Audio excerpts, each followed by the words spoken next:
ഞാൻ ലൈഫിൽ ഏറ്റവും ഹാപ്പി ആയത് ഞാൻ പറഞ്ഞത് ഞാനും ഫസിയും നിൽക്കുമ്പോൾ ഫസി എന്ന ആ സമയത്ത് എന്നെ മാനേജ് ചെയ്തുകൊണ്ടിരുന്നത്. ഓക്കെ, എൻ്റെ കാര്യങ്ങളെല്ലാം മാനേജ് ചെയ്തുകൊണ്ടിരുന്നത്. ആ കാര്യത്തിൽ ഞാൻ ഇപ്പോഴും ഫസീനോട് താങ്ക്ഫുള്ളാണ്. ഞാൻ കാര്യം പറഞ്ഞത് ആ സമയത്ത് ഞാൻ കിക്കിൻ്റെ കോൺട്രാക്റ്റ് ഞാൻ ഭയങ്കര ആഗ്രഹിച്ച് ഇങ്ങനെ ഭയങ്കര ഒരു സ്ട്രീമർ എന്നുള്ള ലെവലിൽ നമ്മളെ ഏറ്റവും ആഗ്രഹിക്കുന്ന ഒരു സംഭവം എന്ന് പറഞ്ഞാൽ നമുക്കൊരു പ്ലാറ്റ്ഫോമിലുള്ള കോൺട്രാക്റ്റ് കിട്ടലും ഇങ്ങനത്തെ കാര്യങ്ങളെല്ലാം.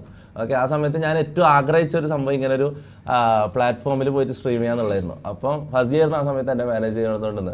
അങ്ങനെ ഓള് എങ്ങനെയല്ലോ ആരതൊക്കെയോ നമ്പർ ഒപ്പിച്ച് എവിടൊക്കെയോ മെയിൽ ചെയ്ത് ഈ രോഹൻ എന്ന് പറയുന്ന ഈ കിക്കിലെ ഏജൻറ്റിനെ കോൺടാക്ട് ചെയ്ത് എനിക്ക് ഓള് കോൺട്രാക്റ്റ് ആക്കി തന്നു. ഓക്കെ, അന്ന് ആ സമയത്ത് എനിക്ക് 1 മണിക്കൂർ സ്ട്രീം ചെയ്താൽ 21,000 രൂപ കിട്ടുന്ന ലെവലിലുള്ള ഒരു ദിവസം അത്രയും ഞാൻ 8 മണിക്കൂറോളം സ്ട്രീം ചെയ്തിരുന്ന ഒരു ദിവസം. അതായത് ഞാൻ പറഞ്ഞ 2, 4, 6, 8, 10 1.5 ലക്ഷം റുപ്യ ഒരു ദിവസം ഏൺ ചെയ്യുന്ന ലെവലിലുള്ള ഒരു കോൺട്രാക്റ്റ് ഫസി എനിക്ക് ഒപ്പിച്ചു തന്നു അവരോട് സംസാരിച്ചിട്ട്.